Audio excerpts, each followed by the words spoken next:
Hello friends, రేపటి complete episode ఇప్పుడు ఈ వీడియోలో చూడండి. ఇక రాకేష్ మాట్లాడుతూ అభయ్ వాళ్లకు కంపెనీ రెస్పాన్సిబిలిటీ ఇవ్వలేదు అంటే ఏదో ఒక కారణం అయి ఉంటుంది. ఎలాగైనా తెలుసుకోవాలి.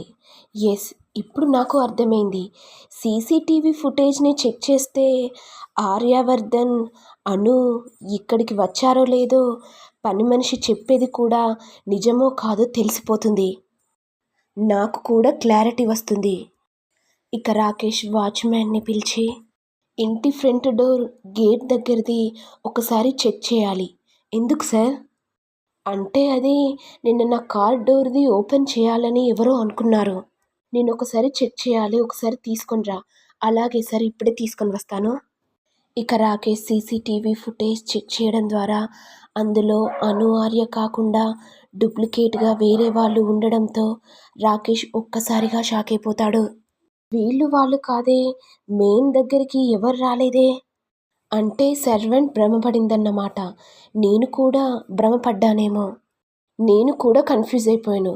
అయినా నా పిచ్చి కానీ ఎప్పుడో వాళ్ళిద్దరూ చనిపోయారు కదా, నా స్ట్రేంజ్ కాకపోతే. ఇక వాచ్మెన్ మాట్లాడుతూ, సార్ మీ కార్ దగ్గరికి ఎవరు రాలేదు. అదే నేను కలగన్నానేమో, ఎవరు రాలేదు, సారీ. ఇక వాచ్మ్యాన్ జెండేకి ఫోన్ చేసి మీరు అనుమానించినట్టే సీసీటీవీ ఫుటేజ్ నన్ను అడిగారు సార్. అతనికి ఏ డౌట్ రాలేదు కదా. అవును సార్, అతనికి ఏ డౌట్ రాకుండా నేను సెట్ చేశాను సార్. చెప్పాను కదా యాదగిరి, అను ఆర్యలు ఇంటికొచ్చిన విషయం అతనికి డౌట్ ఉండడంతో సీసీటీవీ ఫుటేజ్ చెక్ చేయించాడు.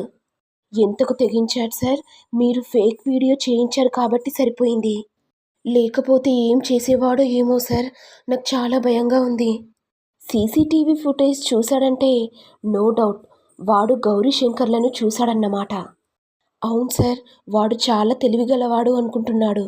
నక్కతోక తొక్కాడో ఏమో సార్.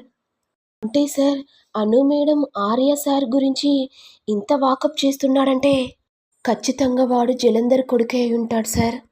మీరు ఏమాత్రం ఆలస్యం చేయకుండా పిల్లలకు ఈ విషయాన్ని వెంటనే చెప్పేయండి సార్. వాణ్ణి తన్ని తరిమేస్తాడు సార్. తొందరపడకూడదు యాదగిరి, మనకు ఆధారాలు కావాలి. కానీ వాటిని ప్రూఫ్ చేసుకోవడానికి మనకు సాక్ష్యాలు కావాలి. అది లేకుండా మనం బయటపడేయాలని చూస్తే మనకే బ్యాడ్ నేమ్ వచ్చేస్తుంది యాదగిరి. మీరు చెప్తే పిల్లలు నమ్ముతారు కదా సార్. అఫ్ కోర్స్ ఆధారాలు లేకుండా మనం అలా చేయకూడదు కదరా యాదగిరి. ముందు ఆధారాలు వెతుకుదాం, ఆ తర్వాత వాణ్ణి తన్ని తరిమేద్దాం. అలాగే సార్, కాస్త వాడి మీద ఒక కన్ను వేయండి సార్. మరి ఏం జరుగుతుంది? జెండేకి తెలిసిపోయింది కదా జలంధర్ కొడుకు అని. మరి అతనితో ఏ విధంగా బయటికి పంపిస్తాడు అనేది నెక్స్ట్ ఎపిసోడ్లో చూడాలి. ఇక ఇంతటితో రానున్న ఎపిసోడ్ ఎండ్ అవుతుంది. మరి మీకు వీడియో కనుక నచ్చినట్లయితే లైక్ చేయండి, షేర్ చేయండి, సబ్స్క్రైబ్ చేయండి. Thank you all.